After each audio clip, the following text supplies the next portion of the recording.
Welcome to pre-reading for Ovid Heroides, Book 5, 61 to 88, Oenone to Paris. So she was his first husband, and, well, this is a lot like the story of Medea. When he's a nobody and he's down and out, he doesn't know, in fact, that he's the son of the king of Troy. He's just a shepherd tending sheep, but nonetheless she loved him. She loved him. And now this all counts for nothing because he rendered judgment in the divine contest at the wedding of Peleus and Thetis. He gave the apple to the fairest, whom he deemed to be Aphrodite, because she promised him the world's most beautiful woman as his wife. And so he took Helen away from Troy, and this precipitated the Trojan War. And, well, I'll give you a little bit more background on that in class. But anyways, what we have before us here, more elegiac, and it's pretty straightforward. There's just a couple of things, but if the notes are very helpful in the back of your book. And starting right away here in the first line, okay, this, moles nativa, is actually the subject of the verb here. It's a spigot, okay? And here we have immensum profundum. So we have the adjective separated from the noun, which is typical, right? So this opening couplet just kind of sets the scene. Of course, it's personification. It says the native rock or mass, the moles, just some kind of hill, okay, spies the immense deep. So it's like the hill is alive, not with the sound of music, but with eyes that are looking out across the ocean. And it also is described, this moles, as something, or this mons, as something that resists or pushes back the ichorus aquis. All right? But finally, a mast appears on the horizon. Your notes make mention of the fact that prima here, I wouldn't think of it in the terms of the mainsails, the prima vela, right? We have a double stitch here, like that. Not in the sense of the mainsails, like it's the prima vela, right? The first sails, but the idea seems to be more temporal here. Your book points that out, that this is what she saw first, coming over the horizon. She didn't see the ship, she saw the sails on the horizon. Okay? And notice her reaction in line 4. What does she want to do? Well, she wants to jump in and swim out there. But then she delays.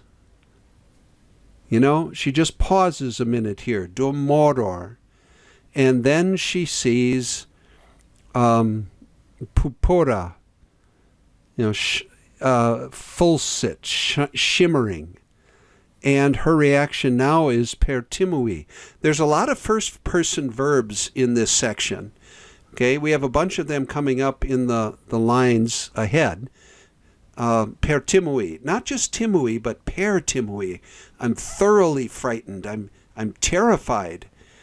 And cultus here, okay, don't think, now cultus has a number of meanings, and all of them are kind of far away from our English word cult. That just has a completely different nuance. So cultus basically was worship, but then it also is how you cultivate, how you take care of yourself. And so in a transferred sense, it comes to mean dress or attire, and that's the sense of it here. Okay? And she's talking about this purple robe that she sees, okay, on the prow of the ship. And she says, wait a minute, that's not the way you dress. Okay? So, fit proprior. So fit is a little bit different here. Fio fis fit means to happen or become. But the sense here is the ship is getting nearer. It literally says it happens nearer. Okay? It happens nearer. Okay? And here, make sure, okay.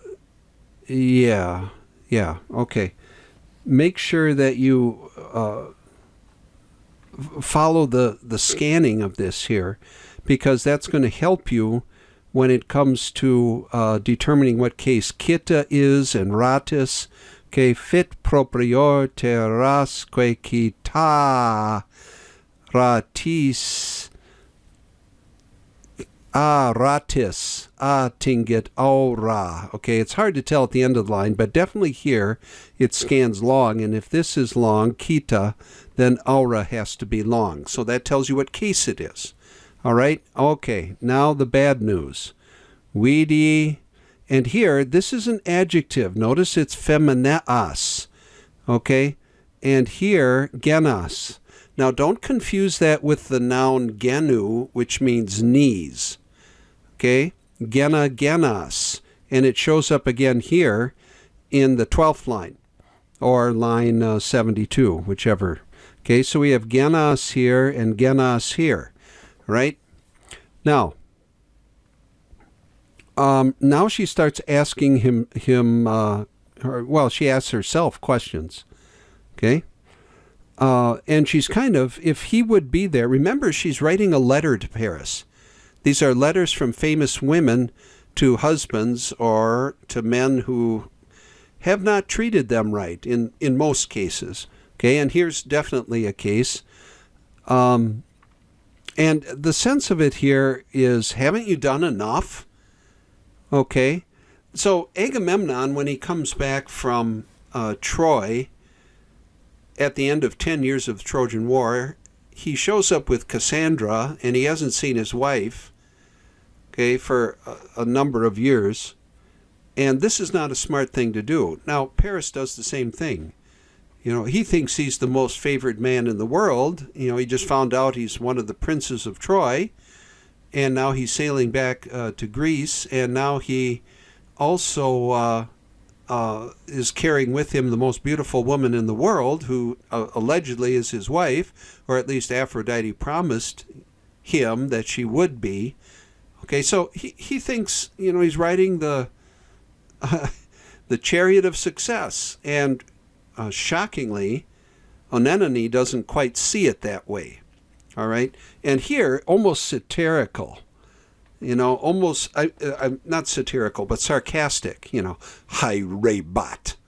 Okay, and notice what she calls her rival, turpis amica.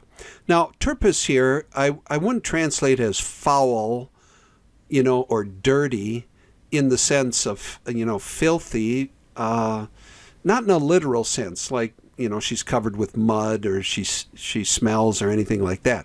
So, however you want to render turpis amica, I don't know, perhaps shameful, dirty in the sense of morally impure, that might work too. All right, so that's what she sees. She's been watching and waiting for the ship to come, and all of a sudden she sees the sails, but then she sees what? She sees something that causes her to panic, and then she realizes that there's another woman on board, and she goes nuts right here. All right? Right in these lines right here, I pointed out in class, okay? Now, this is almost like a hendiades. In other words, a querulus, you know, is a grievance, so it's kind of a noun, and ululatibus, also a noun. So you kind of have to turn one of them into an adjective. So do you want to say with angry, agitated, wailings, or something like that? Okay? Notice here, iluk here is locative, okay? So to this place. Now, note the case here. Remember, saxa is a neuter noun. So what case is in mea saxa? Okay, that's going to affect how you translate in. Of course, has lacrimas goes together. All right, now she knows her name, so she's not completely ignorant of the situation there. One thing to note, though, this is a Greek name that is put into a Latin declension. Helene, it actually is, Helene, Hellenis, that is actually the nominative form, okay, if you were to look it up in the back. But notice, what do we have here?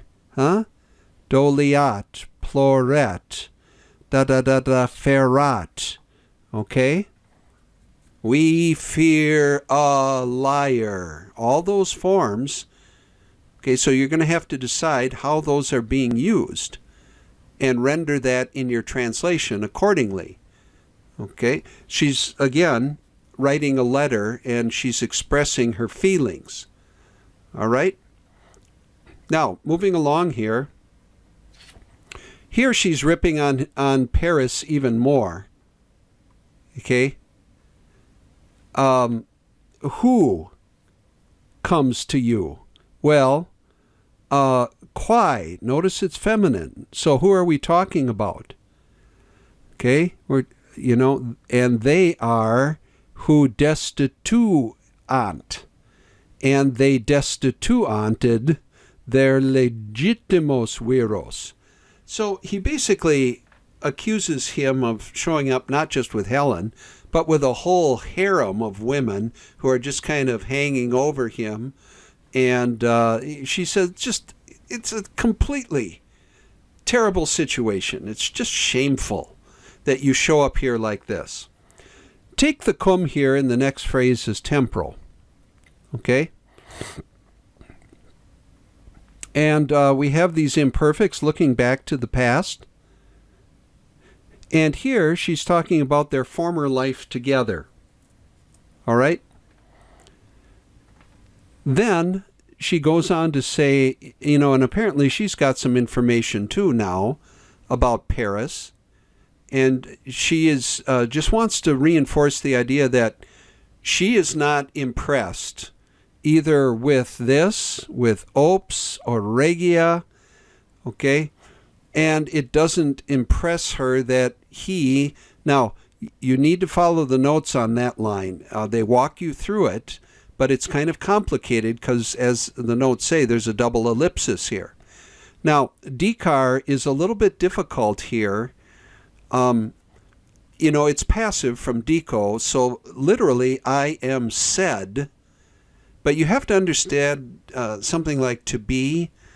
I took it more as I am spoken about as, okay? So many of Priam and one Nuras, which is a daughter-in-law. All right? And that word comes up again in just 2 lines later. All right? I'm going to just center this a little bit more. There we go. Okay. Now, Priamus goes with Soker here. Okay? And Nymphi, there's a note on that in the back, why that's in the dative case. Okay? And so that shouldn't be too difficult. Now here, notice the gender on dissimulanda. Dissimulanda. All right? So what form is that? And what nuance does that form have? All right? And then here at the end, okay, so she's done lamenting. That Helen and all those women that showed up with her. But then here at the end, she kind of fights for herself. All right? And she says, hey, look here. I am digna, okay? And I am digna fiere matrona potentis. What case here on potentis? Okay? And note the dative of possession construction here in this line. Sunt mihi Manos. Manos sunt mihi. Well, what kind of manos? Quas possunt sceptra decere. You have to massage this word a little bit because it's an impersonal verb in Latin, decet. It means appropriate or fitting, or it looks good on you, or, whatever. It's appropriate, all right? And then she basically says, are you ashamed of me? You shouldn't be, because I am digna. So, nec despicia, here we have an imperative, and she's talking to Paris. Nec despica me, all right? And here, fagania franda, and here we have puporio toro. Now, if you translate that as bull, please, that's Spanish, like el toro. Remember, Latin, it's taurus, but taurus, tori, masculine. Okay, that's not a difficult one to look up. So, a little bit longer reading here, but pretty straightforward. Hope the notes help. And, well, we'll see how you do with it. I hope well. Wale!